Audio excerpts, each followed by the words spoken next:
ग्रामीण भागातील युवकांना मुलांना एक जोडधंदा किंवा एक हाताला काम म्हणून त्यासाठी हा सलील देशमुख प्रयत्न करतात. अनिल बाबूला 14 महिने अटक झाली. त्या काळात पण आम्ही कुठे थांबलो नाही. मतदारांनाही कळतं की त्या ठिकाणी निवडून कोण येणार आहे, मतदारांनाही कळतं कोणाची सत्ता त्या ठिकाणी येणार आहे. नमस्कार, मी रश्मी खडीकर. महाराष्ट्राचा महासंग्राम या विशेष भागात आपण काटोल या मतदारसंघात आलेलो आहोत आणि आज आपण अशा व्यक्तीशी चर्चा करणार आहोत. त्यांची ओळखच एक सामाजिक कार्यकर्ता म्हणून आहेत. सातत्याने ते जनतेच्या सेवेत असतात, जनतेच्या समस्या ते जाणून घेत असतात आणि ते जिल्हा परिषद सदस्य सुद्धा आहेत आणि नुकतेच त्यांना राष्ट्रवादी शरदचंद्र पवार गटाकडून उमेदवारी जाहीर झालेली आहे. त्यांचं काय विजन आहे आपण जाणून घेणार आहोत. आत्ता आपल्यासोबत सलील दादा देशमुख आहेत. दादा, तुमचं नवभारत नवराष्ट्रमध्ये खूप खूप स्वागत. एकंदरीतच आता आत्ताची ही निवडणूक आहे, तुम्ही कुठल्या मुद्द्याला घेऊन लढवणार आहात, काय विजन आहे यावेळी? अनेक विषय आहेत आपल्या या मतदारसंघामध्ये आणि आपल्या या भागामध्ये सुशिक्षित बेरोजगाराला रोजगाराचा विषय असेल, आमच्या शेतकरी बांधवांना त्यांचा हक्काचा हमीभाव असेल किंवा त्यांचा होसणारा ॲग्रो प्रोसेसिंगसाठी आपण काय करता होऊ शकतं आणि अनेक विषय, स्थानिक विषय, आमच्या महिलांचे विषय हे घेऊन आम्ही त्या ठिकाणी मैदानात उतरलो आणि येणाऱ्या काळामध्ये यांच्याच माध्यमातून आम्ही आपल्या लोकांचा आवाज बुलंद करू आणि या विषयासाठी लढू. सत्ता आमची येणारच आणि त्यांच्या माध्यमातून आम्ही बहुतांश प्रश्न सोडू. नक्कीच दादा, तुमच्या वडिलांचाही नेहमी विकासात मोठा वाटा राहिला आहे. सातत्याने ते विकास करतात आणि तुम्हीही सामाजिक कार्यात नेहमीच अग्रणी असतात, समस्या तुम्ही जाणून घेतात. आता इथे येण्यापूर्वी आम्ही काही लोकांशी चर्चा केली, काय मुद्दे आहेत. तर एक MIDCचा एक त्यांच्याकडून एक मुद्दा आलेला, त्यानंतर रोजगाराचा मुद्दा आला आणि ते काटोल म्हटलं तर सगळ्यात मोठं संत्र्यांचं नारखेड काटोल उत्पादन आहे. ते यासाठी तुमचं काय नियोजन असणार आहे? नाही, या ठिकाणी आपण पहा, आपल्या माध्यमातून सिट्रस इस्टेटच्या एक आपण कृषी विभागाच्या माध्यमातून उभं केलं केंद्र. हे सिट्रस इस्टेटची व्याप्ती मोठी आहे आणि या सिट्रस इस्टेटच्या माध्यमातून आमच्या शेतकरी बांधवांना इकडं भेटणारे कलम, भेटणारं नवीन तंत्रज्ञान, भेटणारं नवीन वैज्ञानिक दृष्टिकोन, भेटणारे नवीन उपक्रम त्या ठिकाणी आपल्याला या सिट्रस इस्टेटच्या माध्यमातून भेटणार आहे. त्याच पद्धतीनं संत्रा प्रक्रिया केंद्र जे गेल्या अनेक वर्षापासून न्यायप्रविष्ट आहे. सलील देशमुख हा त्याच्यासाठी सातत्याने लढून राहिला आहे आणि मी कमीत कमी 12 ते 15 वेळा महाराष्ट्रात त्या मुंबईच्या हायकोर्टामध्ये गेलो आहे आणि असं समजा की हत्ती गेला आणि शेपूट राहिला आहे. निश्चित रूपाने हे संत्रा प्रक्रिया केंद्र पुन्हा MIDC आणि कृषी विभागाला हँडओव्हर करून इकडं प्रक्रिया केंद्र आपण त्या ठिकाणी उभारणार. त्याचबद्दल आपल्या संत्रा, मोसंबी इकडच्या आमच्या उत्पादकांना भाव भेटण्यासाठी हा सलील देशमुख पूर्ण प्रयत्न करेल. मागील काळामध्ये आंदोलनं केले, मोर्चे केले, विधान भवनामध्ये अनिल बाबूने प्रश्न उचलले.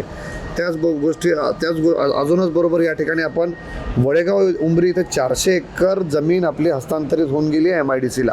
त्यांचं अंतिम अधिसूचनाही निघाली आहे. आज आपली MIDC तिकडं येणार. MIDC आल्याच्या नंतर तिकडं आपण पायाभूत सुविधा आणि इतर गोष्टी करून त्या ठिकाणी उद्योगीकरण करायचं, त्या ठिकाणी मॅन्युफॅक्चरिंगचा प्रयत्न करून आमच्या ग्रामीण भागातील युवकांना मुलांना एक जोडधंदा किंवा एक हाताला काम म्हणून त्यासाठी हा सलील देशमुख प्रयत्न करणार. नक्कीच दादा, कुठलीही निवडणूक म्हटली तर हे मुद्दे घेऊन लढली जातात किंवा सामान्य नागरिकांच्या समस्या त्यामध्ये आपण म्हणू BSP फॅक्टर, बिजली, सडक, पाणी. आता सद्यस्थितीमध्ये याची काय स्थिती आहे आणि तुम्ही आमदार झाल्यावर याचं नियोजन कसं असणार आहे? निश्चित रूपाने विकास हा एक सातत्याने चालणारी प्रक्रिया आहे. मागील काळामध्ये पण विकास झाला. आमच्या काळामध्ये आता येणाऱ्या दिवसामध्ये माझ्या हातात सूत्र गेल्याच्या नंतर निश्चित रूपाने जलद गतीने अजून मी या क्षेत्राचा विकास करायचा प्रयत्न करू आणि विविध स्थानिक प्रश्न आहेत, विविध विषय आहेत. या स्थानिक विषयांना पण त्या ठिकाणी आपण मार्गी लावण्याचा प्रयत्न करणार आहोत. नक्कीच दादा, सातत्याने तुम्ही विकास करत आहात, जनतेच्या मदत आहात. जनतेचे काय समस्या जाणवत आहे किंवा त्यांच्या आता काय भावना आहेत? त्यांच्या भावना, निवडणुकीबद्दल बोललो. आज निश्चित रूपाने इतक्या वर्षानंतर पण आम्हाला लोकांचा विश्वास कायम ठेवण्यामध्ये यश आलं आहे. ही आमची जमायची बाजू आहे. आज इतकं सगळी परिस्थिती निर्माण झाली.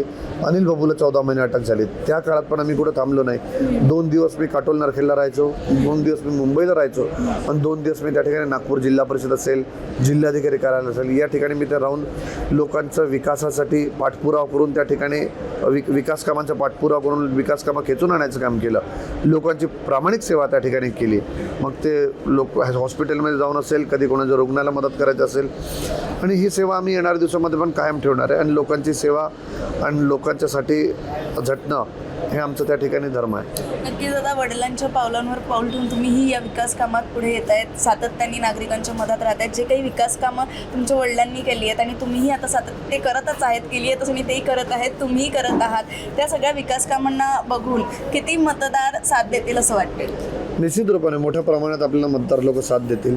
मतदारांनाही कळतं की त्या ठिकाणी निवडून कोण येणार आहे. मतदारांनाही कळतं की कोणाची सत्ता त्या ठिकाणी येणार आहे. मतदारांना कळतं कोण 5 वर्ष संपर्क राहतं. मतदारांना कळतं की कोणाच्या घरी तुम्ही निर्भिडून जाऊ शकता. मतदारांना कळतं की कोणाबद्दल तुम्ही खुल्या दिलाने त्या ठिकाणी बोलू शकतात, भीती न बाळगता.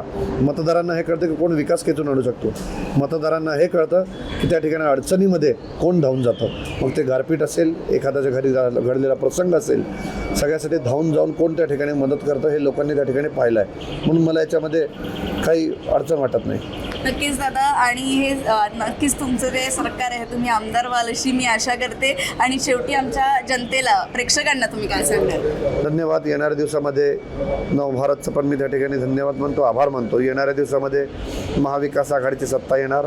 शेतकरी, शेतमजूर, सुशिक्षित बेरोजगार, महिला, भगिनी यांच्यासाठी जी पंचसूत्री आमच्या शरद पवार साहेब, उद्धव ठाकरे साहेब, राहुलजी गांधी, अरविंद केजरीवाल यांनी ती केली आहे, यांची येणाऱ्या दिवसामध्ये आम्ही अंमलबजावणी करू. आणि हा सलील देशमुख पूर्ण प्रयत्न करेल की माझ्या मतदार बंधूचा कुठं भ्रमनिरास न हो. नक्कीच दादा, धन्यवाद. आज तुम्ही तुमचा वेळ दिला, आमच्याशी संवाद साधला नवभारत नवराष्ट्राशी, त्यासाठी आपले खूप खूप आभार.